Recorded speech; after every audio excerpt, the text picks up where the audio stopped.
अगर आपको boring lectures पसंद नहीं है, लेकिन फिर भी आपको कूल चीजें सीखना पसंद है, तो दी ज्ञान वॉल्ट आपके लिए ही है।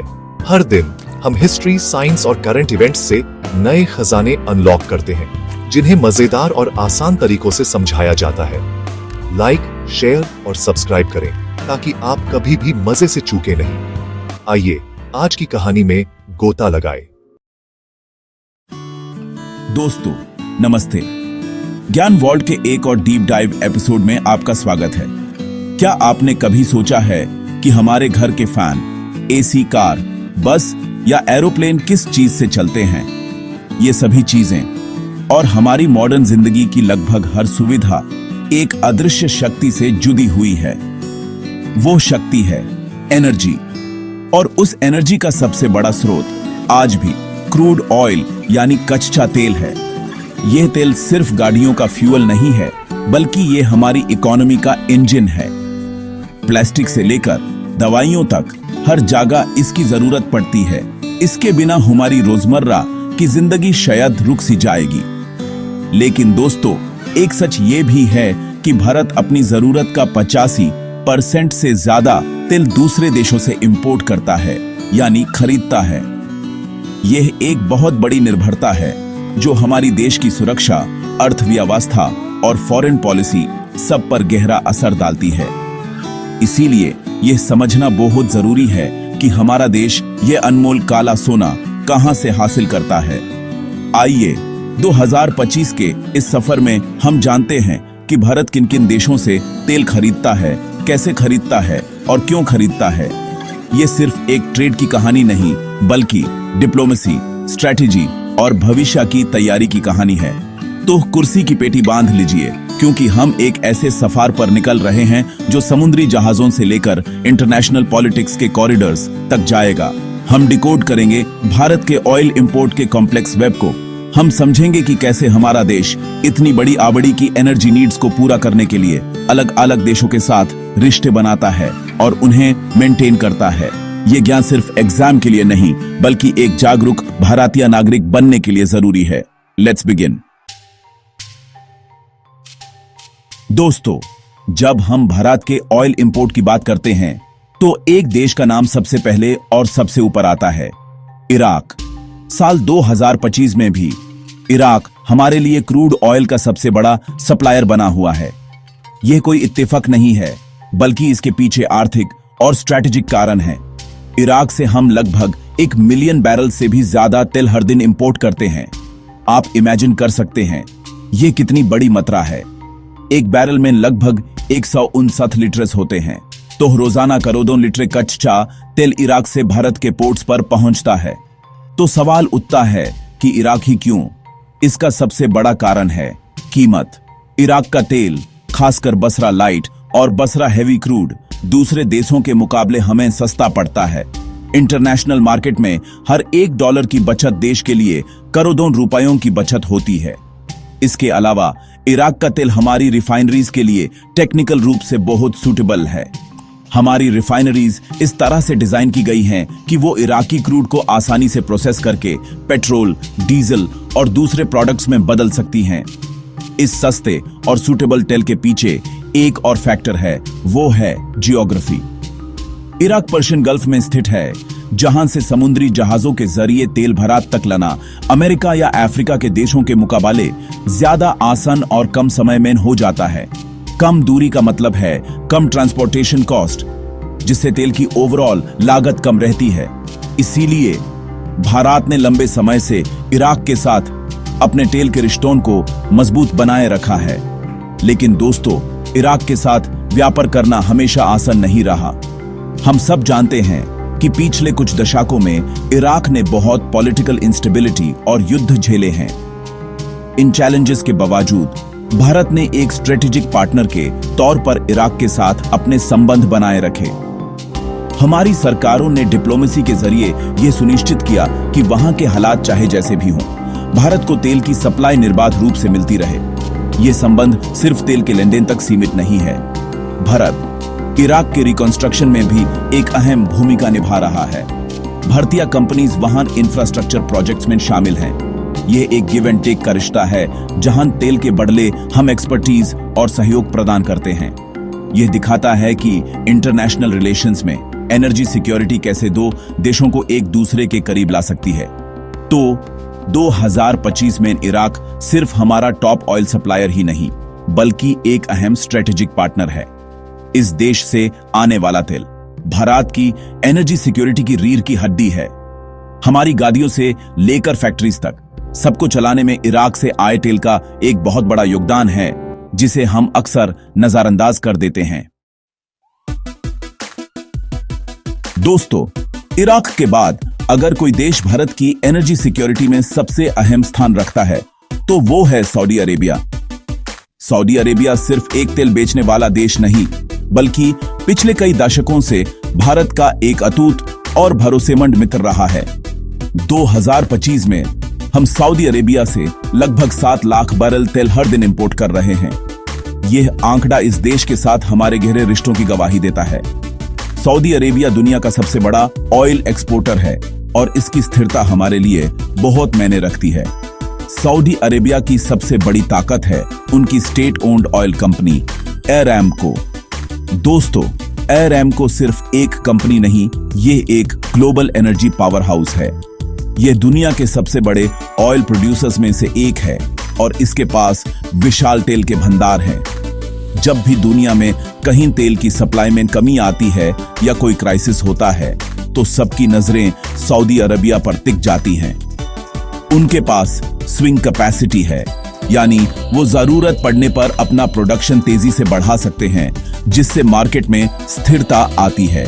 भारत के लिए सऊदी अरेबिया की यह रिलायबिलिटी बहुत अहम है। हम जानते हैं कि चाहे जियोपॉलिटिकल सिचुएशन कितनी भी खराब हो, सऊदी अरेबिया से हमारी सप्लाई लाइन आमतौर पर सुरक्षित रहती है। उनके पास मॉडर्न पोर्ट्स, विशाल ऑयल टैंकर्स का बेड़ा और एक बेहतरीन इंफ्रास्ट्रक्चर है जो यह सुनिश्चित करता है कि तेल समय पर भारत पहुंचे। ये भरोसा ही इस रिश्ते की नींव है। दोनों देशों के बीच लंबे समय से चले आ रहे सांस्कृतिक और आर्थिक रिश्ते इस व्यापार को और मजबूती देते हैं। सऊदी अरेबिया से आने वाला तेल, जैसे कि अरब लाइट और अरब हेवी, भी हमारी रिफाइनरीज के लिए काफी उपयुक्त है। हमारी रिफाइनरीज मल्टी फीड कंपैटिबल हैं, यानी वो अलग अलग क्वालिटी के क्रूड ऑयल को प्रोसेस कर सकती हैं और सऊदी क्रूड इस मिक्स का एक अहम हिस्सा है। इससे हमें एक बैलेंस्ड क्रूड बास्केट बनाने में मदद मिलती है, जिससे हम अलग अलग पेट्रोलियम प्रोडक्ट्स की डिमांड को पूरा कर पाते हैं।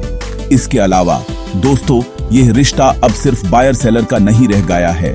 सऊदी अरेबिया भारत में भी इन्वेस्ट कर रहा है। अरामको ने भारत की रिफाइनरीज और पेट्रोकेमिकल प्रोजेक्ट्स में भारी निवेश करने की इच्छा जताई है। इससे स्ट्रेटेजिक पार्टनरशिप कहते हैं, जहां वो हमें सिर्फ तेल नहीं बेच रहे, बल्कि हमारे एनर्जी सेक्टर के विकास में भी हिस्सेदार बन रहे हैं। ये एक विन विन सिचुएशन है। तो 2025 में सऊदी अरेबिया हमारे लिए एक ऐसा पार्टनर है जो न सिर्फ हमारी वर्तमान जरूरतों को पूरा कर रहा है, बल्कि भविष्य की एनर्जी सिक्योरिटी के लिए भी एक मजबूत स्तंभ बनकर खड़ा है। ये दोस्ती तेल से भी ज्यादा गहरी है। ये विश्वास और साझेदारी प्रतीकी है जो भारत के विकास के सफर में एक अनिवार्य साथी है। दोस्तों, हमारे तेल के सफर में अगला पड़ाव है यूनाइटेड अरब एमिरेट्स, यानी यूएई।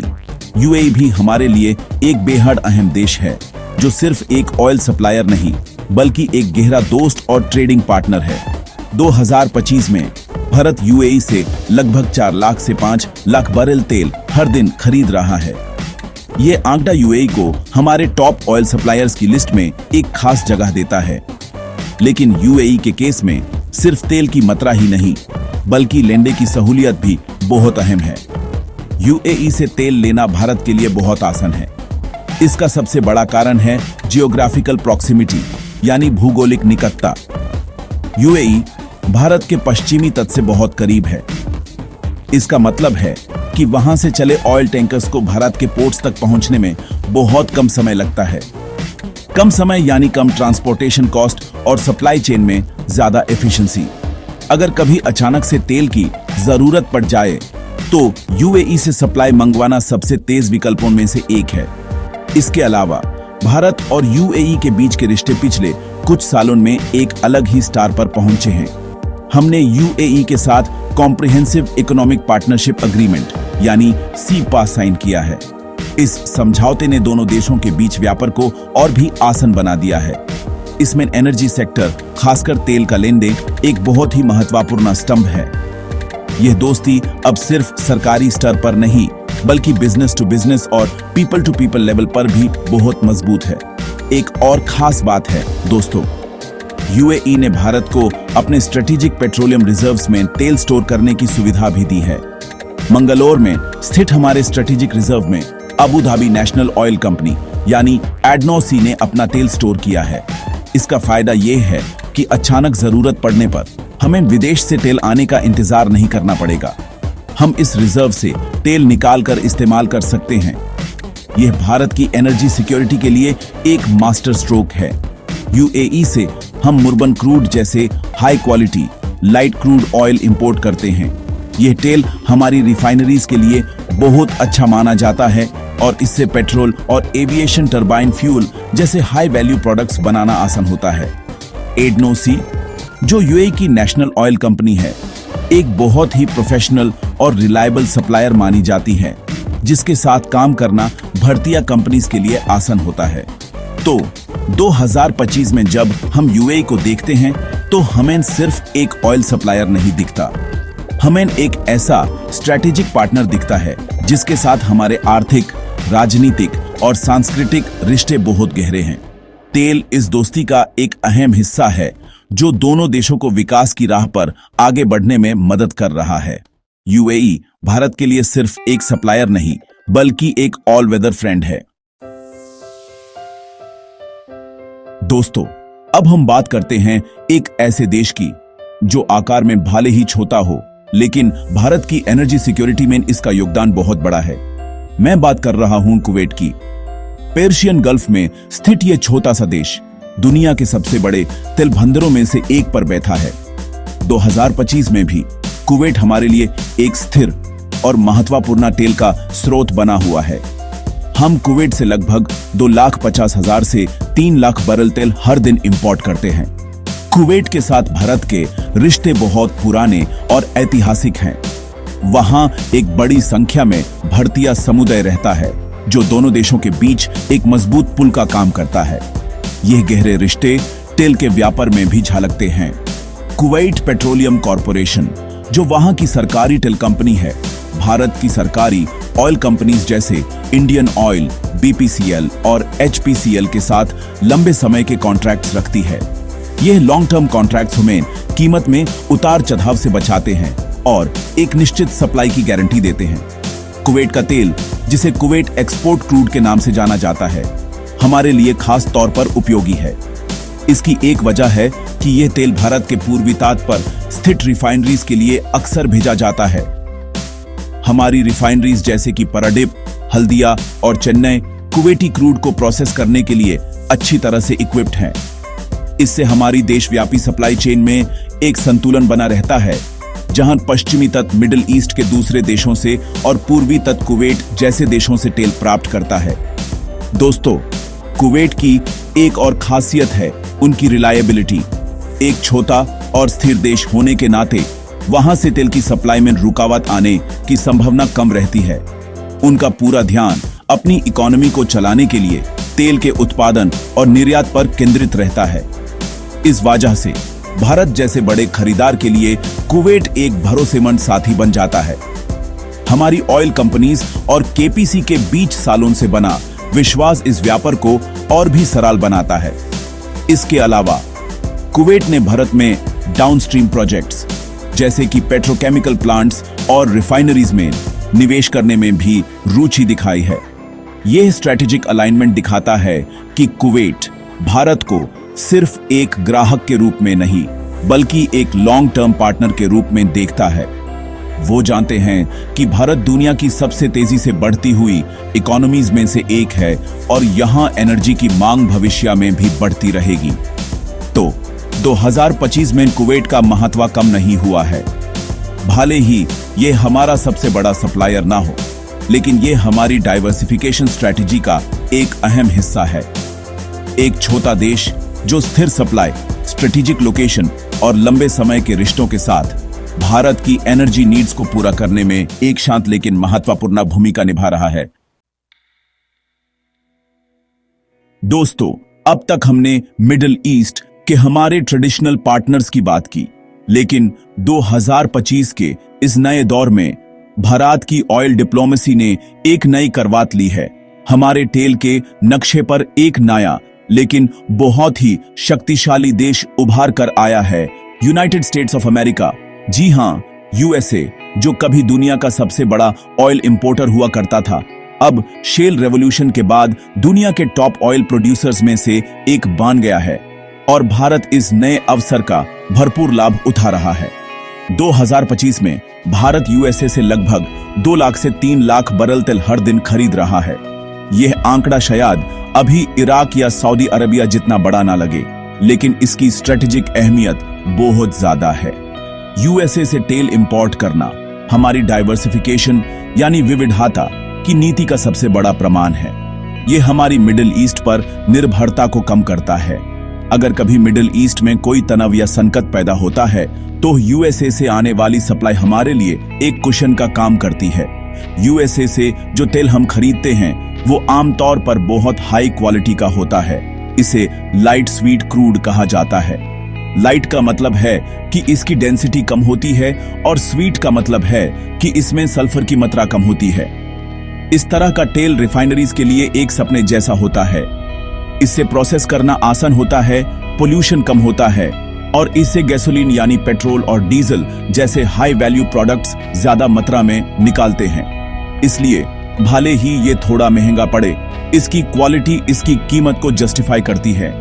लेकिन दोस्तों, यूएसए से तेल मंगवाना इतना आसान भी नहीं है। सबसे बड़ी चुनौती है दूरी।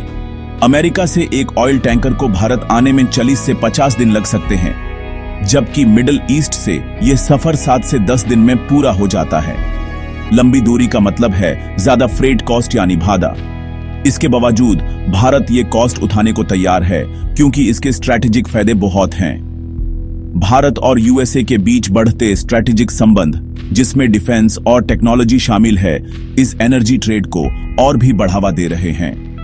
दोनों देश दुनिया की 2 सबसे बड़ी डेमोक्रेसीज हैं और उनके बीच का ये एनर्जी कॉरिडोर उनके रिश्तों को एक नई गहराई दे रहा है।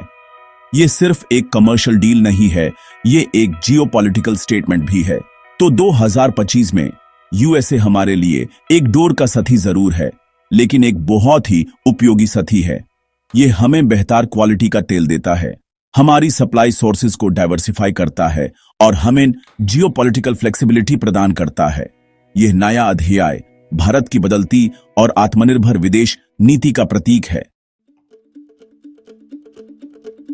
दोस्तों, हमारी तेल की खोज हमें मिडिल ईस्ट और नॉर्थ अमेरिका से दूर अब लैटिन अमेरिका ले जा रही है। यहां एक देश है जो धीरे धीरे भारत के एनर्जी रेडर पर अपनी जगह बना रहा है, ब्राजील।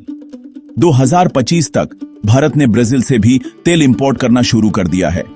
भले ही अभी इसकी मात्रा बहुत ज्यादा ना हो, लेकिन ये हमारी दूरदृष्टि और डाइवर्सिफिकेशन की पॉलिसी का एक और उदाहरण है। ब्राजील एक नया पार्टनर है, लेकिन इसमें भविष्य की बड़ी संभावनाएं छिपी हैं। ब्राजील लैटिन अमेरिका का सबसे बड़ा ऑयल प्रोड्यूसर है। उनके पास समुद्र के नीचे गहरी चट्टानों में विशाल तेल के भंडार हैं, जिन्हें प्री सॉल्ट ऑयल फील्ड्स कहा जाता है। इन फील्ड से तेल निकालना बहुत मुश्किल और महंगा है, लेकिन ब्राजील ने इस टेक्नोलॉजी में महारत हासिल कर ली है। इस वजह से वो अब दुनिया के अहम ऑयल एक्सपोर्टर्स में से एक बनकर उभर रहे हैं। भारत इस नए खिलाड़ी के साथ संबंध बनाने का मौका नहीं छोड़ना चाहता। ब्राजील से तेल इंपोर्ट करने में सबसे बड़ी चुनौती वही है जो यूएसए के केस में है, दूरी। ब्राजील से भारत तक का समुद्री रास्ता बहुत लंबा है, जिससे ट्रांसपोर्टेशन कॉस्ट और समय दोनों ही बढ़ जाते हैं। इस वजह से ब्राजील का तेल हमारे लिए मिडिल ईस्ट के तेल से महंगा पड़ता है। तो फिर हम वहां से तेल क्यों खरीद रहे हैं? इसका जवाब एक शब्द में है, डाइवर्सिफिकेशन। दोस्तों, एनर्जी सिक्योरिटी में एक कहावत है, don't put all your eggs in one basket, यानी अपनी सारी जरूरतों के लिए सिर्फ एक या दो स्रोतों पर निर्भर मत रहो। कल को अगर मिडिल ईस्ट में कोई बड़ा संकट आ जाए और उसी समय यूएसए में भी कोई समस्या हो तो हमारे पास एक तीसरा विकल्प होना चाहिए। ब्राजील हमें वही स्ट्रैटेजिक डेप्थ प्रदान करता है। यह एक ऐसा निवेश है जो आज शायद महंगा लगे, लेकिन भविष्य में किसी संकट के समय अनमोल साबित हो सकता है।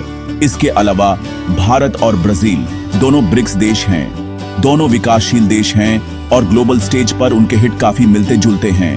इस पॉलिटिकल और आर्थिक साझेदारी को एनर्जी सेक्टर में आगे बढ़ाना दोनों देशों के लिए फायदेमंद है।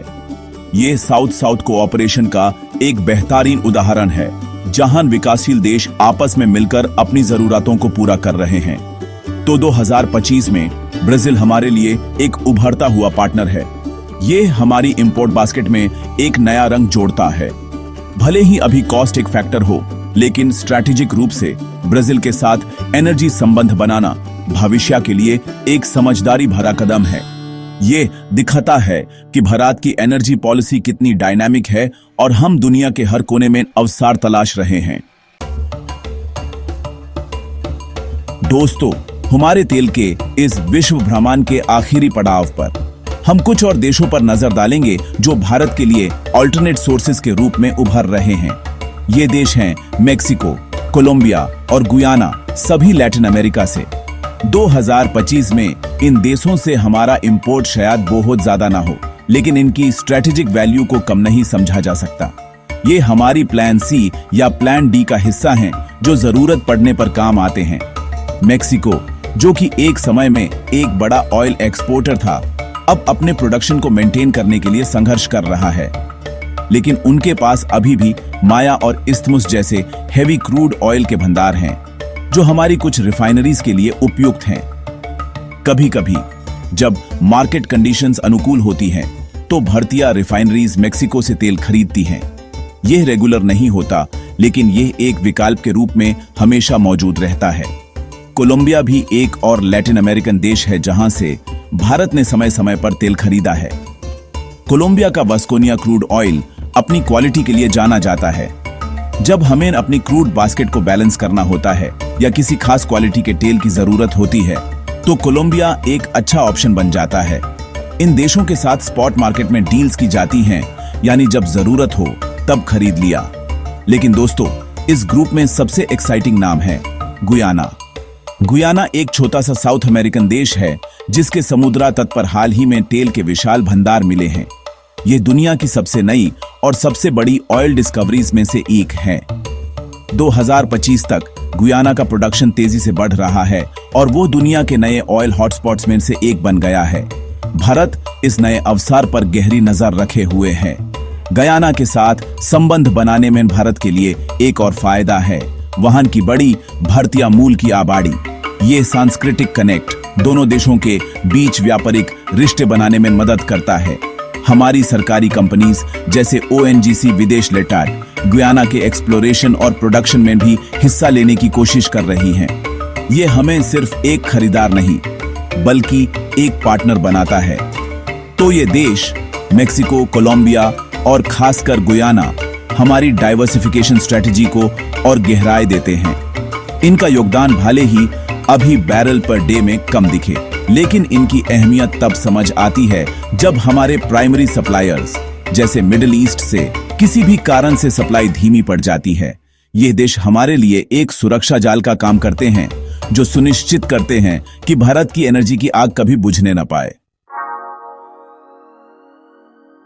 तो दोस्तों, इस सफर से हमने जाना कि भारत अपनी एनर्जी जरूरतों को पूरा करने के लिए कितनी मेहनत और स्ट्रेटजी का इस्तेमाल करता है। इराक के सस्ते तेल से लेकर अमेरिका के हाई क्वालिटी क्रूड तक और ब्राजील के स्ट्रेटेजिक पार्टनरशिप से लेकर गुयाना की नई उम्मीद तक, यह एक कॉम्प्लेक्स लेकिन सोचा समझा नेटवर्क है। लेकिन इस पूरी कहानी का सबसे बड़ा सबक यह है कि ऑयल एक नेचुरल रिसोर्स है, यह सीमित है, यह हमेशा नहीं रहेगा। इसलिए इसका उसे संभाल कर करना चाहिए। डीजल पेट्रोल बचाना सिर्फ पैसे बचाना नहीं, ये एक देशभक्ति है। हर बार जब हम ट्रैफिक लाइट पर गाड़ी बैंड करते हैं या जरूरत ना होने पर एसी बैंड करते हैं, या पर्सनल व्हीकल की जगह पब्लिक ट्रांसपोर्ट का यूज करते हैं तो हम अनजाने में देश की सेवा कर रहे होते हैं। हम विदेशी मुद्रा बचा रहे होते हैं और अपने देश की निर्भरता को कम कर रहे होते हैं। इसके साथ ही रिन्यूएबल एनर्जी जैसे कि सोलर और विंड पावर का समर्थन करके हम अपने भविष्य को और बेहतर और सुरक्षित बना सकते हैं। एक जागरूक नागरिक ही एक सशक्त देश का निर्माण करता है। ज्ञान का यह सफर यहां खत्म नहीं होता दोस्तों, यह तो सिर्फ पहला भाग था। आगे के भाग में हम जानेंगे भारत तेल इंपोर्ट में क्या नए स्टेप्स ले रहा है, रिन्यूएबल एनर्जी का रोल क्या होगा, तेल के दामों पर सरकारें कैसे कंट्रोल करती हैं और भारत की विशाल रिफाइनरी सिस्टम कैसे काम करती है। तो ज्ञान वॉल्ट के साथ जुड़े रहिए। अगर आपको यह वीडियो पसंद आया तो इसे लाइक करें, शेयर करें और चैनल को सब्सक्राइब करना ना भूलें। मिलते हैं अगले एपिसोड में।